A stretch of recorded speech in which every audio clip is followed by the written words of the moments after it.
오늘은요, 중국의 막장 가족을 소개하려 합니다. 이 중국이라는 곳이 나라가 워낙 커서 그런지 정말 별의별 일이 다 발생하는데요. 오늘 사건은 무엇을 상상하든 그것을 초월할 겁니다. 참고로 중국은 세계 경제 2위 국가입니다.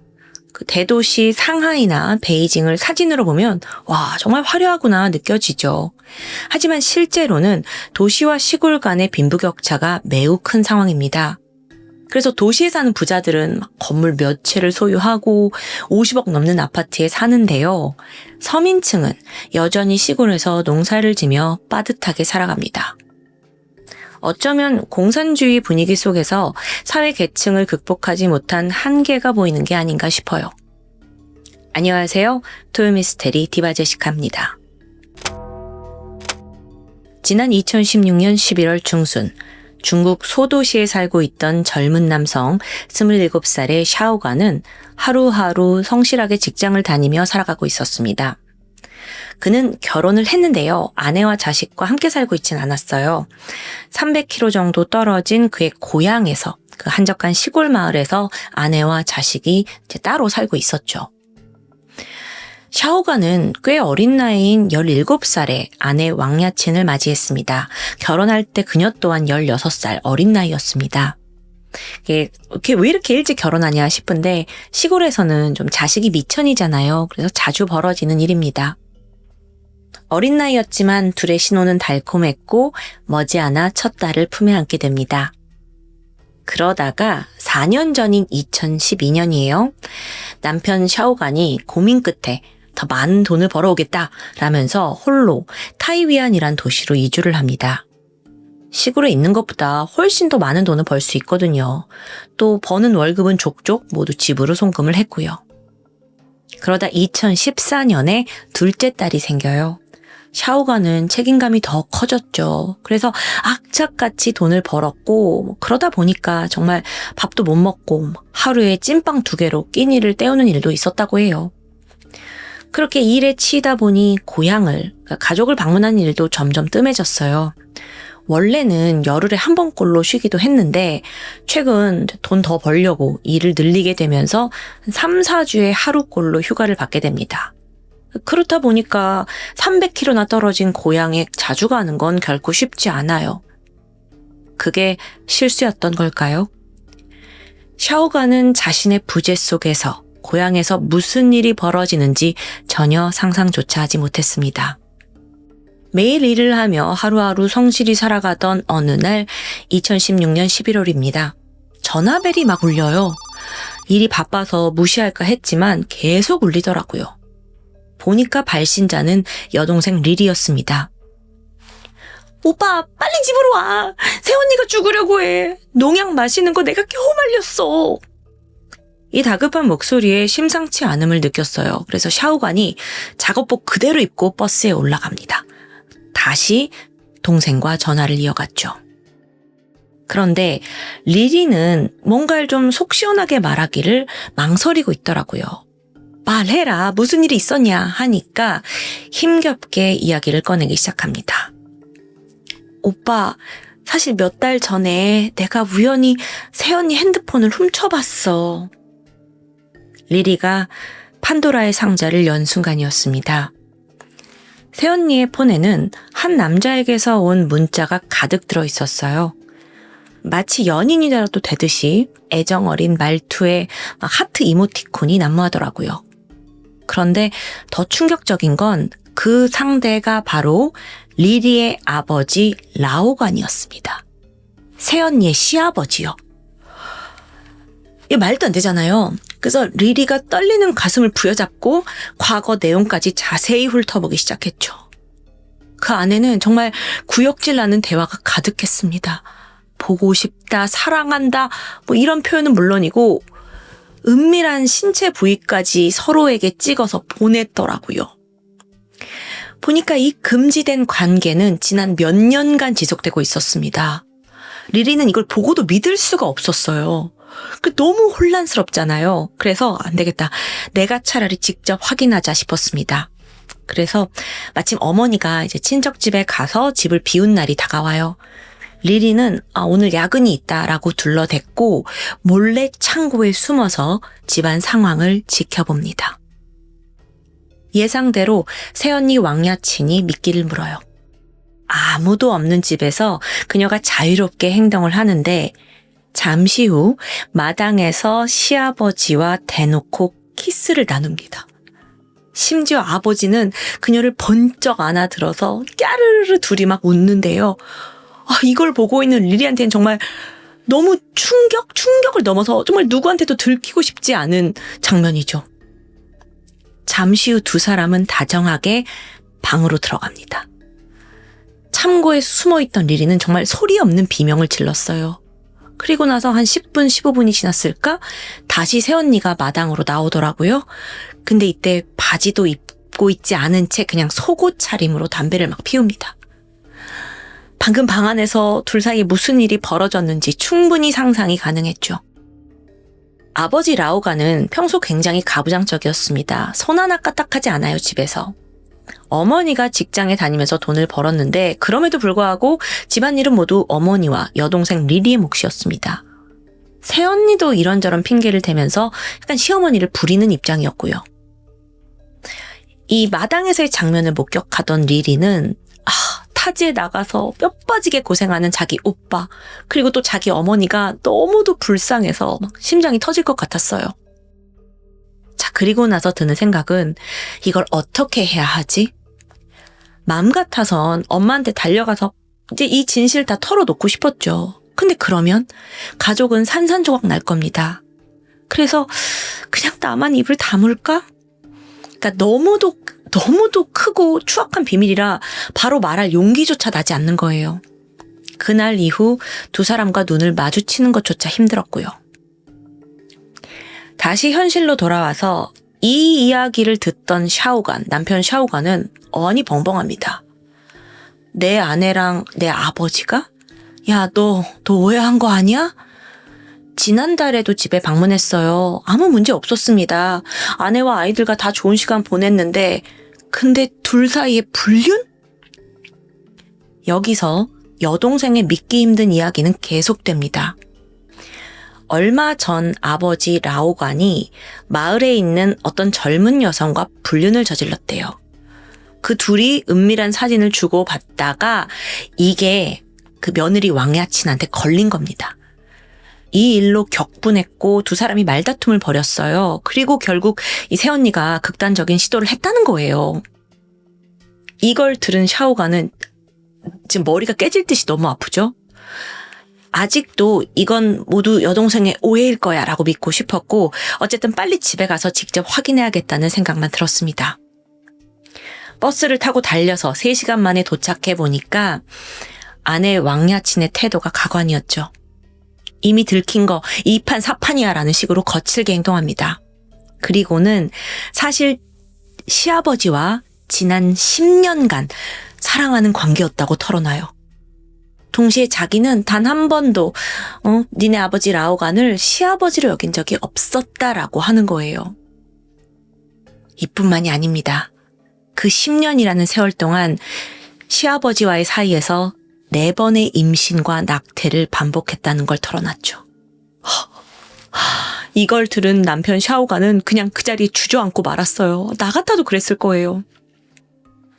자, 여기서 충격을 받은 사람은 또 있습니다. 어머니요. 어머니는요, 현장에서 졸도했어요. 그리고 깨어난 다음에도 그 고통과 충격에서 벗어나지 못해서 실어증 증세를 보였고요. 사실 얼마 전에 마을 사람들이 아이고 그 집 아빠하고 며느리하고 좀 관계가 꽤 조심스럽게 귀뜸을 해준 적이 있습니다. 무슨 말도 안 되는 소리냐라고 화를 내긴 했지만 이걸 남편한테 전했을 때 남편의 반응이 적반하장입니다. 당신 사람들이 떠드는 걸 그냥 믿는 거야? 그리고 이게 애초부터 당신이 집구석에 잘 없으니까 그런 소문이 나는 거지 여편네야. 이러는 거예요. 결국 어머니는 남편한테 사과까지 했어요. 자기가 실수했다고. 그렇기 때문에 진실을 알게 된 후 어머니의 충격은 가히 상상할 수가 없죠. 한편 아들 샤오간에게 아버지는 평생 롤모델로 여기던 사람입니다. 어려운 일 있을 때마다 의지를 했고 가장 든든한 버팀목이죠. 그리고 아내 또한 어릴 때부터 한 동네에서 자고 나란 깊은 인연이고요. 게다가 이 부부 사이에 2명의 딸이 있어요. 이제 어떻게 해야 되나 샤오간의 눈물이 차올랐죠. 그런데 여기서 아내 왕야치는 전혀 죄책감이 없어 보입니다. 그리고 폭탄 선언을 해요. 남편이 그토록 아꼈던 둘째 딸이 사실은 시아버지 자식이라는 선언입니다. 이렇게 되면 딸이 아니라 이복 동생이 되는 거죠. 이쯤 되니까 샤오간은 정신줄을 붙잡고 있기가 힘들었어요. 알고 보니까 아내와 아버지의 분류는 거의 아내가 처음 이 집에 시집 왔을 때부터 시작이 됐더라고요. 당시 16살이던 왕야치는 첫 아이를 낳게 되는데요. 생각보다 양육이 쉽지 않았습니다. 심지어 때때로 병원도 가야 하고 약값에 신생아 검사비 상당한 돈이 들었던 거죠. 이런 상황에서 또 예기치 못한 문제가 발생하는데 분유값 좀 벌겠다고 남편 샤오간이 사람을 폭행하고 돈을 갈취한 거예요. 범죄를 저지른 거죠. 이게 덜미가 잡히면서 남편이 징역 6년을 선고받습니다. 그대로 아내만 홀로 남겨둔 채 감옥에 수감된 거예요. 그럼 왕야치는 졸지에 혼자서 아이를 키우는 신세가 됐죠. 시어머니와 여동생 리리 또한 외지로 일을 나갔기 때문에 집에는 자연스럽게 왕야친과 시아버지만 남게 됩니다. 이때부터 시아버지 라오가는 그 남편의 빈자리를 채워주면서 실질적인 버팀목이 되어줘요. 처음에는 단둘이 있는 시간이 너무 어색하죠. 근데 시아버지가 되게 배려를 많이 해주더라고요. 손수 차를 내려주기도 하고 또 밤에는 너 자라 내가 수유할게 하기도 하고요. 그러던 어느 날 아이를 좀 일찍 재운 뒤에 2사람이 이제 술잔을 기울이게 됩니다. 그리고 술 기운에 취해서 눈이 마주치게 되는데 갑자기 여기서 야릇한 분위기가 형성된 거예요. 남편 없이 외로운 며느리, 아직 40대였던 젊은 시아버지, 이 둘은 누가 먼저랄 것도 없이 서로에게 달려듭니다. 그날 이후 둘의 관계는 완전히 변질되었습니다. 서로에게 나체 사진을 보내면서 낯간지러운 메시지를 남겨요. 어차피 집은 맨날 비어있어서 눈치를 볼 사람도 별로 없습니다. 그렇게 몇 년간 관계가 유지되다가 2012년에 변수가 생겨요. 남편 샤오간이 드디어 출소를 한 겁니다. 그런데 기억을 해보니까 출소한 첫날 아내가 의미심장한 질문을 침대 머리맡에서 했대요. 당신 이 마을에서 나랑 당신 아버지랑 무슨 일이 있었다고 소문나면 그거 믿어? 아들은 사실 교도소에 있을 때도 계속 아버지랑 편지로 연락을 했어요. 그것도 주로 아내에 대한 내용이었고요. 사실 아버지가 자기 대신해서 아내와 딸을 지켜준 거잖아요. 너무 감사할 뿐인데 마을 사람들이 그런 상상을 하는 건 말도 안 된다. 단호히 아니다라고 대답을 했죠. 자, 어쨌든 남편이 출소를 해서 돌아왔습니다. 그는 당연히 아내와 딸과 더 많은 시간을 보내고 싶어 했죠. 그런데 이상할 정도로 집에서 빨리 일자리 구해라 재촉하는 거예요. 심지어 여기서 멀리 떨어진 타이위안으로 가는 게 좋지 않겠냐 끈질기게 설득을 합니다. 왜 그랬는지 충분히 이해하시죠? 그렇게 샤오가는 출소한 지 한 달도 채 되지 않아서 집을 떠났던 거예요. 이제 모든 진실을 알게 된 샤오가는 아내와 이혼을 결정합니다. 둘째 딸은 친자식이 아니잖아요. 그래도 몇 년간 내가 애지중지 키워왔기 때문에 차마 버릴 수는 없었어요. 그런데 문제는 생각지도 못한 곳에서 터집니다. 돌연 아내가 과거 17살 때 시아버지한테 성폭행을 당했다며 시아버지를 신고한 거예요. 그야말로 일이 더 지저분해진 거죠. 그래서 이 일로 가족 모두가 경찰서에 끌려와서 조사를 받게 되거든요. 근데 이건 사실 미끼였어요. 이 틈을 타서 아내 왕야친이 애들 둘 데리고 그냥 도주한 거예요. 사라졌어요. 그러니까 성폭행 신고는 그냥 시간을 끌려고 한 거죠. 심지어 시아버지 라오간 역시 그녀와 함께 도주합니다. 가족들은 아연실색하죠. 근데 세상에나 분통 터지는 일은 아직 끝나지 않았습니다.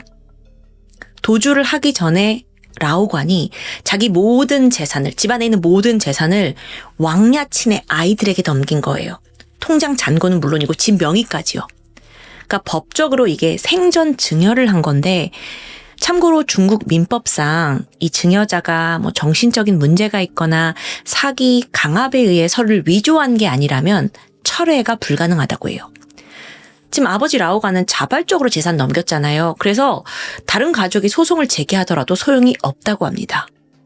그럼 샤오관과 어머니, 여동생 리리, 이 남은 가족들은 그냥 한순간에 빈털터리가 된 겁니다. 와, 정말 쇠망치로 뒤통수를 세게 맞은 기분이겠죠. 추악한 사랑의 도피를 선택한 두 사람을 가족들은 너무 분통이 터져서 끝까지 추적하기로 해요. 보니까 왕야친의 친척네에 가 있더라고요. 그리고 이제 찾아가서 여기서 왕야친의 언니를 마주하는데요. 이 언니의 반응도 황당합니다. 착하고 순한 내 동생이 당신들 때문에 이상해진 거야. 응? 17살 그 소녀를 혈기왕성한 남자한테 맡기고 다들 나 몰라라 했잖아. 니들이 다 자초한 일이라고. 네.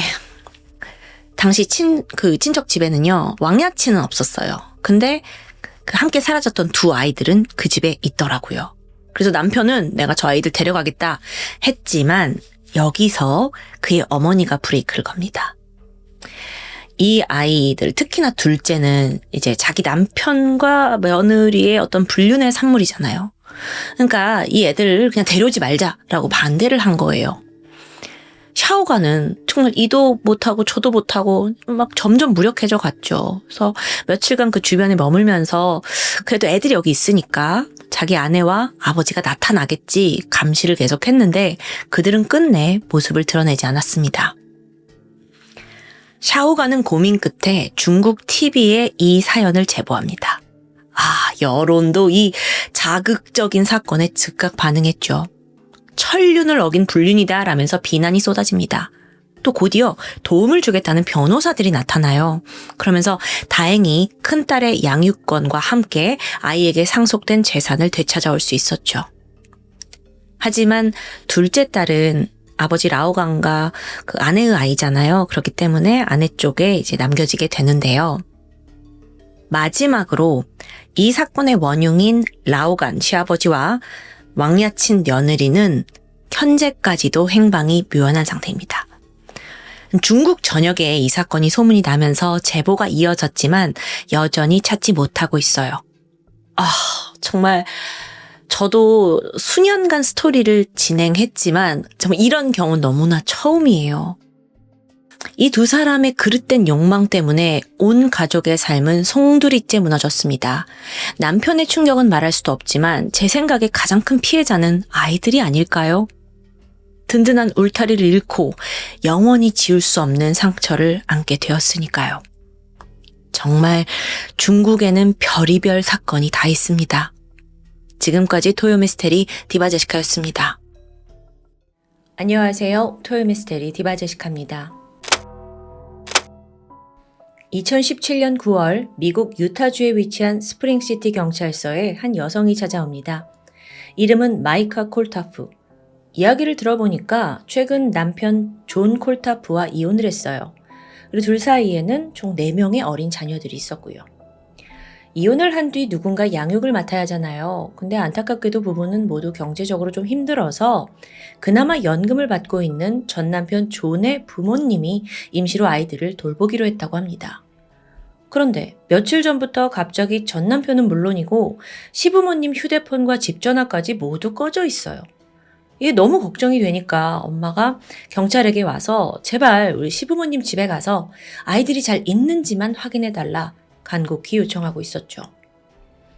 경찰이 마이카가 알려준 주소에 도착합니다. 일반 가정집인데 대문과 창문 모두 굳게 잠겨 있었고 안에서 인기척도 없어요. 혹시 애엄마한테 말 안 하고 그냥 다들 여행을 떠난 걸까?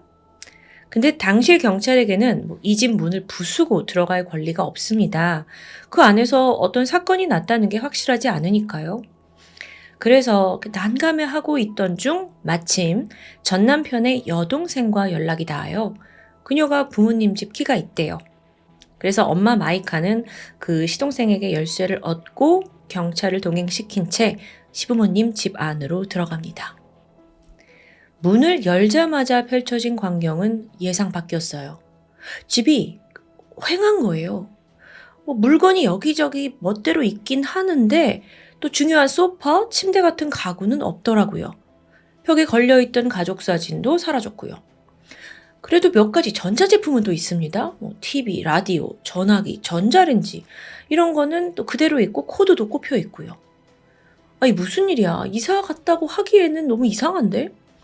그래서 이웃을 수소문했죠. 그랬더니 아니 며칠 전에요. 이 집 식구들이 큰 트럭에다가 짐 싣고 황급히 떠나더라고요. 이러는 거예요. 아니 근데 애들까지 다 데리고요? 친엄마한테 말도 안 하고 이사 가는 게 어딨어요. 그러던 찰나 이웃이 말하길 당시 시부모님 중 한 명이 의미심장한 말을 했다고 합니다. 우리한테 뭔가 안 좋은 일이 벌어지고 있어요. 여기까지 파악한 경찰은 이게 처음에는 양육권을 둘러싼 가족 간의 갈등일까라고 생각을 했습니다. 그래서 엄마한테 애들 안 보여주려고 몰래 떠난 건가 싶었어요.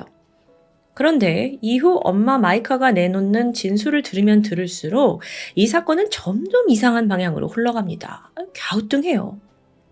일단 부부에 대해서 좀 더 알아보면 마이카가 16살 때 21살이던 존을 만났습니다.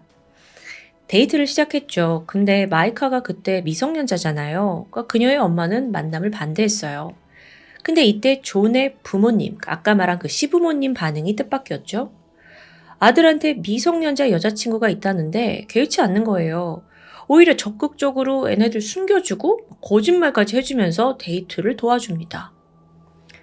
당시 마이카는 남성 존에게 완전히 빠져 있었어요. 나보다 나이도 많고 마치 인생에 대해 모든 답을 알고 있는 사람같이 느껴진 거예요. 그런 성숙미 때문인지 마이카는 점점 더 존에게 의지를 했고요. 나중에는 그의 말이라면 그래 따르겠다 하는 분위기였습니다. 결국 마이카는 19살이라는 어린 나이에 그와 결혼을 선택합니다. 그런데 결혼 이후 존은 아주 강력하게 마이카를 통제하기 시작해요. 그녀가 하는 말, 그녀가 입는 옷, 또 만나는 사람들까지 모두 존의 허락이 필요했을 정도죠. 심지어 그녀가 운전면허를 따는 걸 반대했어요. 사실 미국에서는 운전면허가 굉장히 필수인데 또 대학에 가지 말라고 만류했고요. 즉 이건 상대를 사람들로부터 고립시키고 자기가 없으면 아무것도 못하게 만드는 대표적인 가스라이팅의 전형이라고 볼 수 있습니다. 그러다 얼마 후 둘 사이에서 자식이 태어나는데 남편의 통제가 극에 달해요. 아이들이 공공장소에 가지 못하게 하는 거예요. 근데 그 이유가 황당한데 다른 사람들한테 세균이 옮을까봐 싫다는 거죠. 그러면서 우리 가족이 행복하려면 다른 사람 말은 들을 필요가 없다. 그리고 누구와의 소통도 금지시켜버립니다. 그 말인즉슨 아이들은 학교에 다닐 수 없었어요. 모두 홈스쿨링을 한 거예요. 그런데 그런 와중에도 엄마 마이카는 워낙 존한테 세뇌가 되어 있었던 건지 이 모든 요구를 묵묵히 받아들이면서 결혼 생활을 유지했었죠. 그러다 2017년 9월 존은 돌연 자신이 회사에서 잘렸다고 말합니다. 그러면서 잘린 게 문제가 아니라 내가 더 이상 가족을 부양할 능력이 없으니 이혼을 해야 된대요. 그래야 자신의 부모님이 아이들을 대신 키워줄 수 있다라고 주장한 거예요. 뭐야. 지금 직장을 잃은 것도 충격인데 거기에 이혼을 하자. 그리고 또 아이들을 맡겨야 된다? 마이카는 너무 당황스러웠습니다. 그런데 이런 통보를 아무런 꺼리낌 없이 할 만큼 그냥 밥 먹다가 막 해요. 직장에서 잘렸는데 이제 우리 이혼해야 될 것 같아. 애들은 시부모님이 키워줄 거야. 너무 아무 생각 없이 말하는 존. 그만큼 집안에서 기가 셌던 것 같아요. 그리고 마이카는 그를 막아설 힘이 이미 없었고요. 그런데 이쯤에서 존이 좀 이상한 말을 되풀이합니다. 우린 종말에 대비해야 돼. 종말이 우릴 덮칠 거라니까? 이혼을 했어요. 아이들은 시부모가 맡아주고 있었죠. 그런데 그 상황에서 지금 모두가 사라진 겁니다.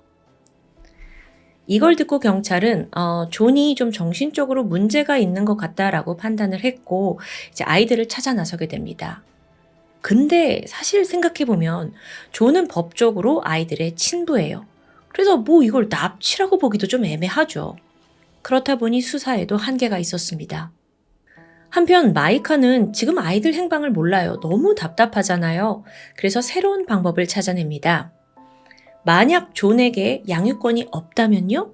그럼 그는 현재 아이들을 납치한 거나 다름없어지죠. 그래서 존이 일단 없는 상태에서 그를 상대로 소송을 진행해요.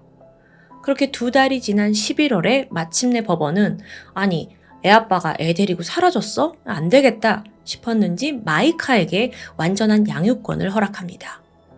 이때까지만 해도 판결이 날 때까지도 존은 나타나지 않은 거예요. 자, 그럼 판결 이후에 이 모든 건 존이 아이들을 법적으로 지금 납치한 게 인정이 되는 순간이겠죠.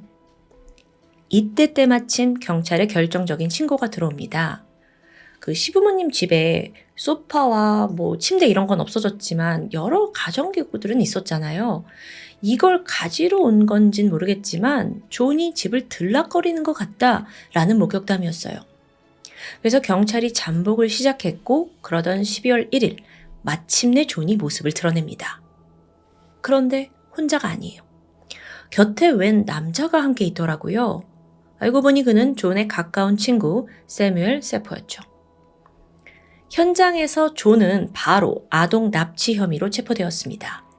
근데 지금 더 중요한 건 그래서 애들이 어디 있냐는 거, 바로 이 팩트입니다. 그걸 경찰이 추궁했더니 존이 아주 애매한 답을 내놔요. 아이들은 남쪽에 있습니다. 이 말만 계속하는 거예요.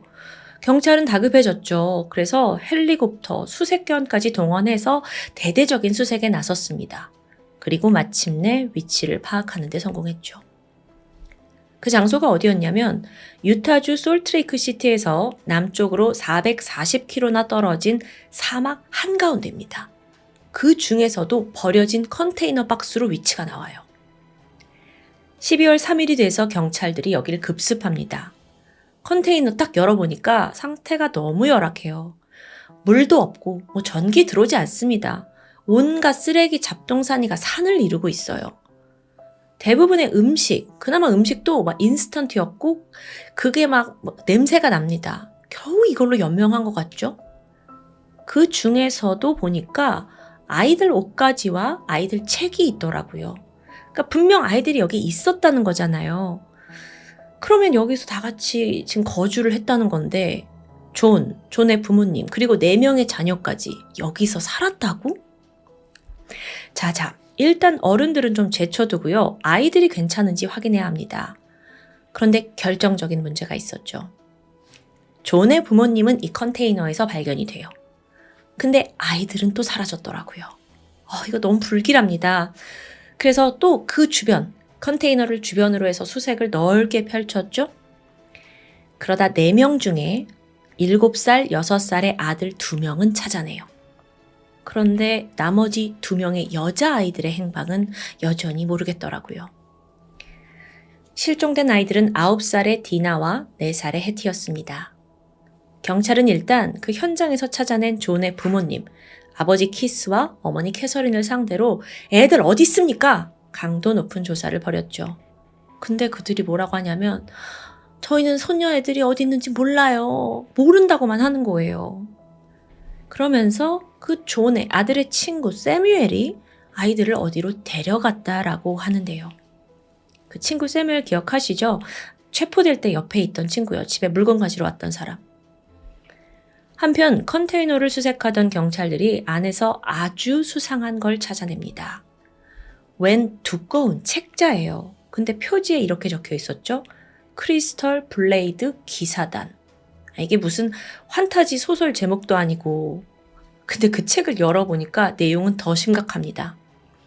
쉽게 말해서 이건 인류의 종말을 예언하는 사이비 단체의 이름이더라고요. 그리고 이 단체의 리더면서 선지자로서 존이 활동하고 있었고요. 공동 설립자는 친구 세뮤엘. 나 진짜 미쳐버려요.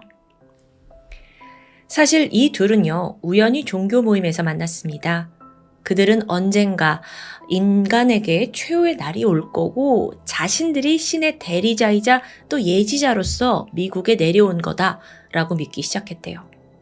그런데 그 종말, 최후의 날을 막기 위한 방법이 아주 황당하게 그지없습니다. 일부 다처제. 여기서 일부 다처제가 왜 나와요? 게다가 조혼입니다. 한마디로 남성들이 어린 여자들과 그것도 최대한 많이 결혼을 해야 한다는 거예요. 그래야 종말을 막을 수 있다는 거죠. 존과 세뮤엘은 페이스북을 통해서 신도들을 모집했어요. 근데 또 이 미친 이야기에 막 감화가 돼서 공식적으로 세례를 받은 6명의 신도도 나옵니다. 그리고 그 중엔 존의 부모님도 포함되어 있었죠. 이 가족 정말 갈수록 노답이에요. 이쯤 되니까 이 사라진 여자아이들의 행방이 너무 걱정이 되는데요. 컨테이너가 발각되고 하루가 지난 12월 4일 인근을 수색하다가 이 컨테이너 주변을 서성이던 사람을 발견합니다. 여기서 세뮤엘이 또 등장하죠. 당시 세뮤엘은 무언가를 지키려는 듯 총을 들고 한동안 경찰과 대치하게 되거든요. 근데 어쨌든 현장에서 체포가 됐죠. 경찰이 강하게 물었어요. 애들 어디다 숨겼냐? 그런데 이때 그의 입에서 나온 대답이 너무나 충격적입니다. 애들은 통 안에 있으니까 따뜻할 거예요. 이게 지금 무슨 소리예요? 아이들이 사막 주변 쓰레기장에 있는 파란색 드럼통 안에 있으니 괜찮을 거다라는 말이었습니다. 그래서 경찰이 즉각 그가 가리킨 위치로 달려갔죠. 정말 여기가 허허 벌판 이 사막의 쓰레기장이에요. 거기에 마침 파란색 드럼통이 보이더라고요. 그걸 열어보니까 작은 체구의 여자아이 2명이 보입니다. 다행히 의식이 있어요. 하지만 심각한 저체온증에 탈수 증상을 보였죠. 지금 여기다 얼마나 둔지 몰라요. 그러니까 막 애들 상태가 좋지 않은 거예요. 발견 당시 사막은 또 밤이 되면 온도가 더 훅 떨어지잖아요. 영하의 온도까지 갈 수 있는데 이 아이들이 맨발에 아주 얇은 옷을 입고 있더라고요. 그 드럼통 안에서 24시간 넘게 견디고 있었고요. 만약에 경찰 수색이 조금만 늦었더라면 사실 생사를 장담하기 힘들 지경이었습니다. 그렇게 발견된 아이들은 5살의 사만다 셰퍼와 4살의 해티 콜타프. 자, 여기서 이상한 점 느끼셨나요? 4살의 해티 콜타프는 그 아까 체포된 존 콜타프의 2딸 중 한 명이 맞아요. 그런데 5살의 사만다? 얘는 갑자기 어디서 등장한 거야? 뒤에 성을 들으셨겠지만 이 아이는 다름 아닌 세뮤엘의 친딸이더라고요. 아니 세뮤엘이 자기 친딸을 또 그 드럼통 안에 넣어놓은 거야. 게다가 소름 돋는 사실은 사뮤엘에게는 사만다, 이 5살짜리 여자아이 뿐만 아니라 또 다른 딸이 있어요. 그럼 지금 실종된 게 존의 2딸 중 1명 찾았죠? 그리고 사뮤엘의 2딸 중 1명 찾았죠? 그러니까 원래는 4명이 실종됐는데 양쪽의 딸 2명만 지금 찾은 거예요. 아니, 그럼 나머지 2명 또 찾아야 하거든요? 경찰은 마음이 너무 급해졌어요. 무슨 일을 이미 당했을지도 모르니까요. 그래서 일단 막 사무엘을 강하게 추궁했죠. 근데 이때부터 사무엘이 변호사 없이는 한마디도 안 하겠다 라면서 묵비권을 행사합니다. 그 사이에 또다시 해가 지면서 사막에는 추위가 찾아왔어요. 기온이 뚝뚝 떨어집니다. 애들이 과연 여기서 버틸 수 있을까요? 1분 1초가 너무 급해요. 우선 경찰은 그 파란색 드럼통에서 구조한 2 아이들을 차에 태워가지고 체온을 높여줬습니다. 따뜻한 물과 음식도 제공하면서 아이들을 좀 안정에 취하게 했고 조심스럽게 물었죠. 너네 다른 자매들은 어디 있니? 그러자 한 아이가 천진난만하게 말해요. 빨간 컨테이너 안에요. 사뮤엘 아저씨가 데리고 아주 멀리 걸어갔어요. 단서는 한정적이었습니다. 그래서 경찰들은 일단 그 빨간 컨테이너 여기에 희망을 걸어요. 그리고 멀리 걸어갔다 하지만 겨우 4살 아이가 한 이야기니까 또 운전을 했다는 이야기가 없으니까 분명 걸어간 건 분명하잖아요. 그래서 또 수색을 했죠. 그러다 얼마 후 경찰은 인근 사막에서 버려진 트레일러를 발견합니다. 이게 소녀가 말한 대로 빨간색은 아니었어요. 어쨌든 붉은색이었더라고요. 강제로 잠긴 문을 열고 들어가니까 거기에 그토록 찾던 2명의 여자아이들이 있었습니다. 존의 9살 된 딸 디나 콜타프와 또 사무엘의 7살 된 딸 릴리 쇠퍼였습니다. 이 안에 워낙 위생관리가 안 돼서 막 쥐가 들끓어요. 성인이 가도 너무 무서운 곳인데 이 아이들이 추위에 벌벌 떨고 있었죠. 다행히 생명은 건질 수 있었지만 아이들의 상태가 워낙 좋지 않아서 병원으로 곧장 이송됩니다. 자, 이제 이 끔찍한 범죄의 전말을 좀 알아야겠어요. 도대체 왜 이 2 아버지가 자신의 딸들에게 이런 가혹한 짓을 저지른 걸까요? 시간은 1년 전인 2016년 12월, 존과 사무엘이 둘이서 크리스털 블레이드라는 기사단을 결성하고 나서부터였습니다. 계획을 세운 거예요. 그러면서 그들의 아주 비밀스럽고 위험한 의식도 시작됐죠. 그건 바로 서로의 딸들을 교환해서 그들과 결혼하는 것이었어요. 왜? 인류의 종말을 맞으려면 조혼을 해야 되고 또 일부 다처제가 되어야 하니까요. 2016년 12월 3일 둘은 존의 부모님 집에서 만나 의식을 거행합니다. 사무엘의 딸 7살 릴리와 5살 사만다는 그날 아빠 친구 존과 결혼하게 되죠. 또한 존의 딸 9살 디나와 4살 해티는 아빠 친구 사무엘과 결혼합니다. 이 무슨 말도 안 되는 소리야 진짜. 이들은 서로에게 자신의 2 딸을 아무렇지 않게 넘겼습니다. 참고로 여러분, 여기가 지금 유타주잖아요. 그럼 예상을 하셨던 분도 있을 것 같은데 사무엘, 당연히 아내가 있어요. 2 딸이 있으니까. 사무엘의 아내는 독실한 몰몬교 신자였습니다. 몰몬교는 유타주에서 가장 큰 종교예요. 물론 그 중에 일부 극단적인 사람들은 일부 다처제를 지지하기도 하는데요. 사무엘의 아내가 여기에 해당했다고 그래요. 그래서 남편이 이런 기행을 하는데 크게 제지를 하지 않은 것으로 추정됩니다. 반면 존은 달랐죠. 이 사실이 알려지면 아내 마이카가 노발대발 반대할 게 뻔합니다. 그래서 그는 이 의식을 치르기 위해 자기의 친구 2 딸과 결혼하기 위해 아내에게 이혼을 선언했던 겁니다. 이제 좀 앞뒤가 맞죠. 그리고 애들을 빼앗다시피 해서 부모님 댁에 맡겨둔 거고요. 하지만 그곳에서 오래 머물 순 없습니다. 기이한 가족의 형태를 지금 하고 있으니까요. 그래서 사람들의 눈을 피해서 짐 대충 챙겨가지고 아예 한적한 사막의 컨테이너로 이사를 온 거예요. 아니, 그래, 여기까진 그렇다 쳐요. 그럼 여기 와서, 사막에 와서 왜 애들을 드럼통과 컨테이너에 각각 가둬둔 걸까요? 여기에 대해서 존과 사무엘은 아이들을 비바람으로부터 보호하려고 그런 거다. 말도 안 되는 궤변을 늘어놓습니다. 그러니까 끝까지 잘못을 인정? 이런 자세 보이지 않았고 좀 당당해요. 이건 종말을 막기 위해 당연한 거래요. 저 역겹죠. 자기들은 신의 명령에 따라 움직인 거고 이건 대업이다. 이거 안 하면 지구 멸망. 진짜 뺨 때리고 싶습니다. 지긋지긋해 정말. 추 조사 결과 아이들을 방치한 것뿐만 아니라 성적인 학대도 드러납니다.